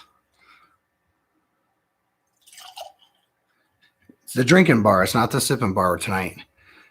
This may be normal sipping stuff, but I'm gonna, man, I'm telling you what, that shit's good.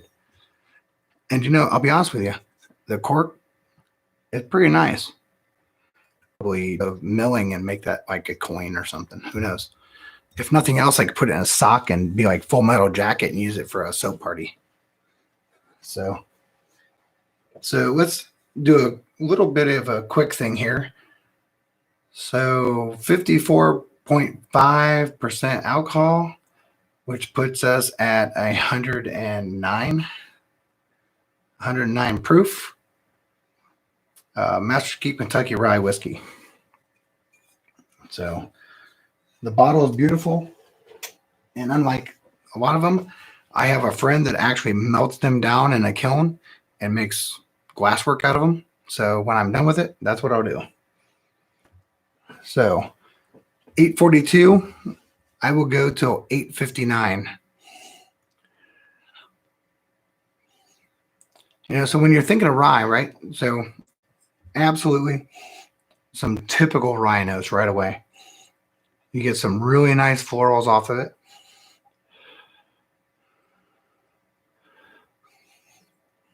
Oh, it's a little fruity, but definitely. So I always pick up And that's one of the weird things. I've looked, I've done my diligence. I mean, I've studied to be a steward and all that kind of stuff.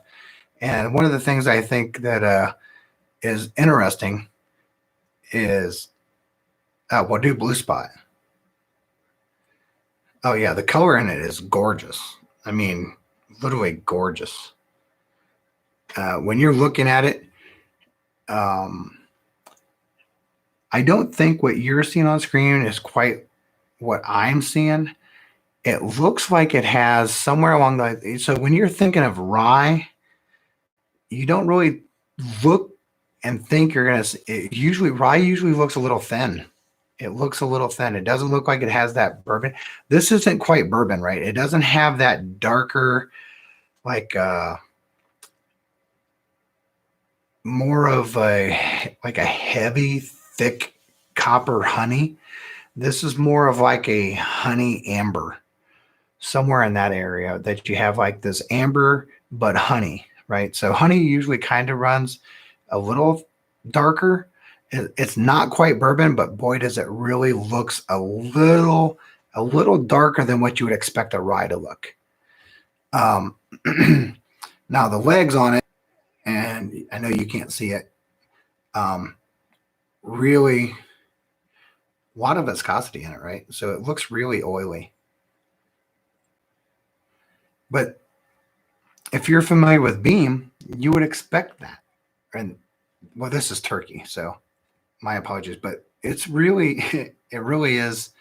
I mean, there's spacklings, and so like this absolutely not a term, but it is to me. When I think of like a spackling, or I know Richie's heard this on one of my terms, you get these like really weird shrapnel thoughts. So I have this line. So if you think of shrapnel, you think of throwing a grenade, and in that, the thing that you have in a grenade is that all these little squares blow apart, and they are the shrapnel. And when I talk about a glass turning to shrapnel, it means that it has this.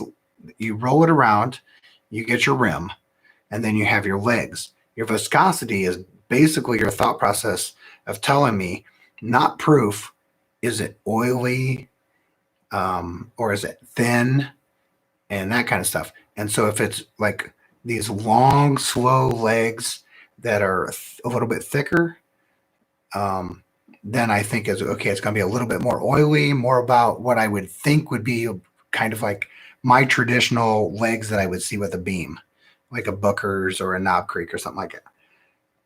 A spackling or a shrapnel is when they start to come down, and then there's like spots.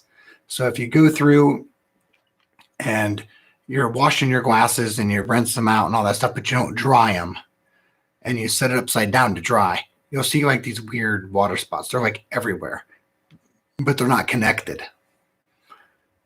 This right here, though, is doing a little bit of both. So, but the color is absolutely beautiful.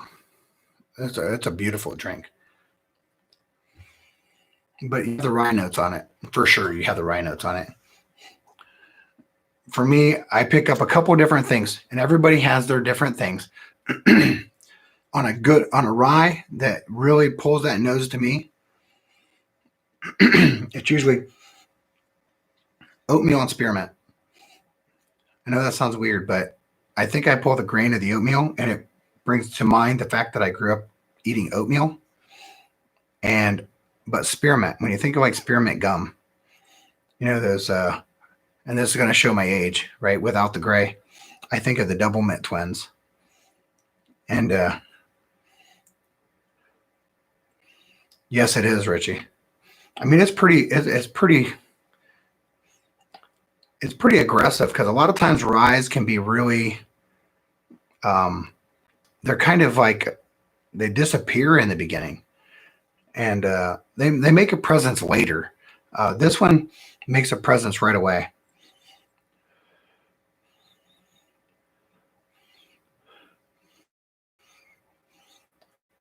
So I'm picking up some fruit, but mostly I'm picking up, more of the definitely mint. I mean, mint. There's a lot of mint in here. Yes, they were. They were both blondes. I don't even know if they knew how to ski, but they dressed like they did.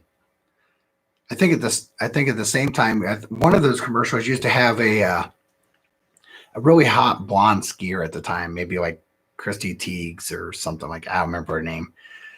I just remember she was a hot blonde, and she was a gum commercial girl. I'm waiting for it to change. Maybe it'll change after I drink. Right now, it's oatmeal and spearmint.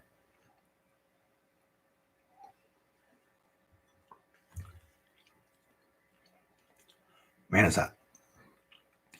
I mean, that's exactly what you expect from a really good rye. Your first sip coats your mouth all over. You get a good hug. You're getting that spicy note. You know, you're getting that pepper, that really peppery finish. No, there's no dill in this. No dill at all. Um, there was some sweet on it, but you know that sweet is more of like a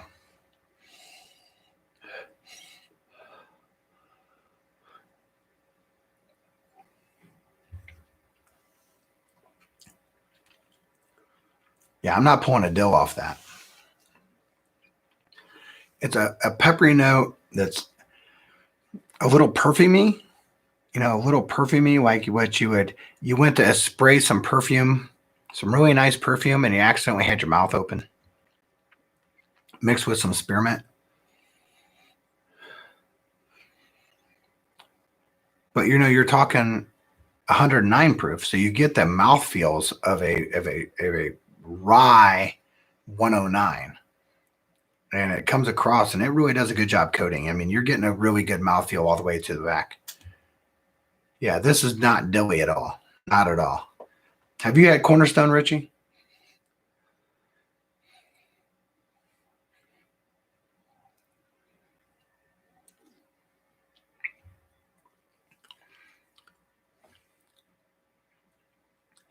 Yeah, I don't pull any dill at this. Oh, but really good. Listen, that's a really good.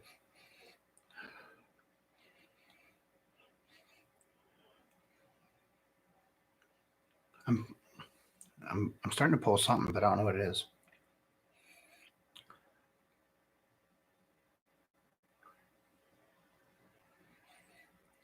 If you'd prefer a sample before you go fork out the money, if you bought retail, it's worth to buy at retail. I can tell you that. It has like a weird. So if you think of, you know, like if have you ever had a peppermint patty, right? So you have the chocolate. Imagine the chocolate instead of it being chocolate and mint, maybe being like a really really light caramel and mint because it has this weird. I'm pulling this like weird caramel note, which is really 170. Yeah, you should have bought it. But hey, hindsight 2020. You know how to DM me if you are interested in a sample. I mean, there's nobody that spent more time, you know, being here and supporting me. So I'm always fair game with helping people out and sharing in the community. And you are probably the single biggest community. Just because I've just started being a tuber doesn't mean I didn't watch the tube for years. I watched the very first episode of It's Bourbon Night, and it was horrible. But hey, now the fancy snooty. Perry Ritter, though, is always really good. Oh, I have not had the 18-year marriage. Oh. That sounds amazing, Mike. I am a person that likes to. I like that age statement. You know, I dig it really hard. I did have a full bottle of Evan Williams 23, which I'm sure you can see behind me, and you can see there's not a full bottle of Evan Williams 23 left. So I can tell you for sure. Yeah, you could definitely have this. You know, and this one of those weird ones. You could probably take this and I would say chill it neat. You could chill this neat. It has enough. It has enough backbone to chill neat. If you're one of the ones on here and you're like, what's chilled neat? So chilled neat is just poured over the rocks, swirled, not shaken, and then poured back out. It just takes the edge off. It makes it for a nice summertime drink. Hey, $30 a pour for marriage, that ain't a bad deal. I mean, and that's what you should do, Mike, right? The idea is going through, and if you can find a place to do a $30 pour, you're $30 into, you got $30 in of skin into the game, but at least it lets you know whether you like it or not, so you don't go out and buy something and have hundreds of dollars into the game and find out you hate it. So I always recommend, always go out, find a bar that has what you want, try it. The pour is going to be significantly less than the bottle. May seem expensive, but do that. And then figure out if you like it, whether you're willing to put all the bones in the game or not. And that's what it should be, right? Yeah, I think chilling it neat, Richie, might be the way to go in the summertime.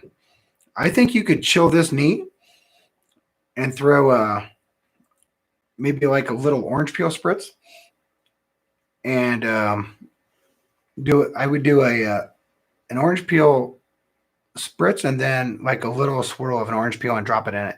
Stir it around, and I think that little citrusy note and the spritz of the acid that might jump in there will make it a really good summertime drink.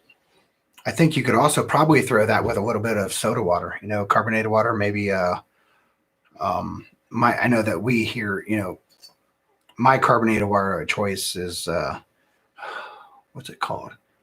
It's not Pellegrino, but any kind of really good soda water. A soda water, a splash of soda water, a spritz of orange, and throw your orange peel in there. You might have a good summer drink, shaken neat. You could even have it on a rock if you're doing a mold, right? If you're doing a ball mold. I don't think there'd be anything wrong with that. I just wouldn't spend a lot of time swirling it because you're going to just dissipate more water, and it's 109 proof. You're going to knock that 109 down fast. But I imagine if you took this, right? Give me a second here. If I take this Wild Turkey Cornerstone Rye, which I understand it's expensive. You're like, why would you ever mess with anything? Because I mess with stuff. Are you kidding me? It's the Bourbon Battalion Bar. We mess with shit all the time. Take this 2-to-1 on a mold, a big mold, or shaken or stir, chilled neat. Chilled neat or on a big mold. Take this Cornerstone Rye. If you're looking for a summer drink, 2 Cornerstone Rye, an orange spritz, not a zest. We don't want shit in our drink. Throw the swirl in with it, right? Cut off a little slice of it, throw it in with it. Take Knob Creek Rye 120, 1 part. Swirl it. You'll knock your proof down with the chill. You'll bring it back up, but you'll add an oily element that will mix with the citrus, right? That citrus is going to spice it. The oil will, from a Knob Creek 120, will knock it down. Even though it's a rye, it will still will. And you won't lose your proof. Oh, listen, smoking stuff is amazing. It's an art that I'm working on, and it seems as though that I kind of know. I've been doing it long enough that I didn't realize it was a thing. And now that I realize it's a thing, and I've had a lot of people that had samples came back like, are you kidding me? So now I'm trying to make sure that I figure a little bit more time out. So my summer drink out of the night, I got about another minute and a half before I jump, because I'm not going to jump on those guys. If you can find it, Cornerstone Rye, 2 parts, stirred neat, chilled pulled, orange zest, twist of orange, which is your twist that you pull off, throw it in it, and 1 part 120 Knob Creek Rye. Bring it back up.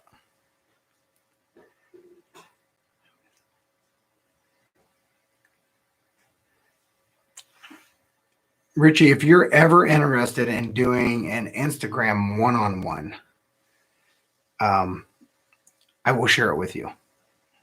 I will share some info with you. I have a plethora of knowledge in that area, but it's just not a big thing I put out there. What's up, Bubble Bath Bourbon? I would never ruin a good cigar with bad whiskey. That's just not possible for me. You know as well as I do, I spend most of my time trying to pair whatever it is I'm drinking to my cigar.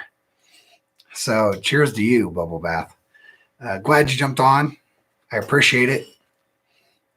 But, there's nothing wrong with figuring out how to make something into a summertime drink. Yeah, you have my information. Just let me know. But there's definitely things you can do with it. Yeah, take your stuff, figure out how do you make it.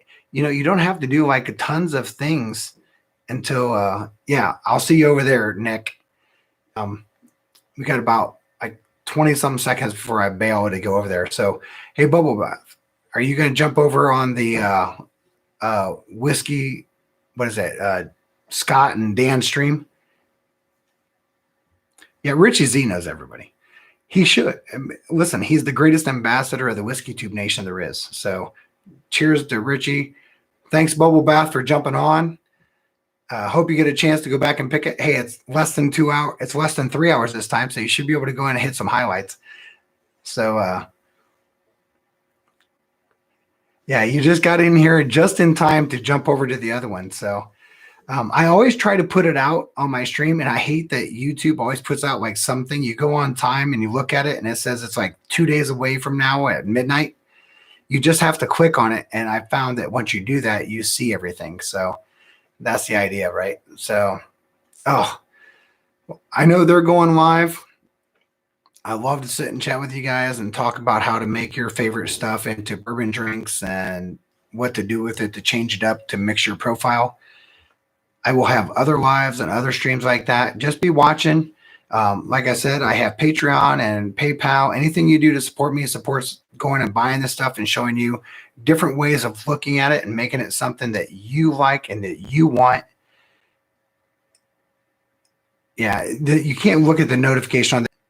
Once you click on it, then you can see when the actual time is. So my thing is that I do like going through and spending time doing pairing, and doing regular notes, but I also like figuring out how do we go through and make it so that it meets your palate for your cigar, or whatever it is you're doing. It could be eat. Literally, I'm actually brewing something right now to send out a sample because someone said they wanted me to take their whiskey and pair it to a barbecue. And I can do that. So I think Tuesday is always going to be my time. I'm always going to find space on Tuesday. It'll either be early or after, depending on who's on. But I've been on consistently live Tuesdays, and it's always something new. It'll be posted. When in doubt, hit me up on Instagram or send me a shout out and saying, hey, when are you going to actually be on? I'll send you what it is because YouTube's not the most reliable thing for that. So cheers to you all. Thanks for joining in. Please go over and look at, I think Dusty Dan is actually on My Bourbon Journey. So you want to go to My Bourbon Journey and check those guys out. I appreciate you all. Cheers.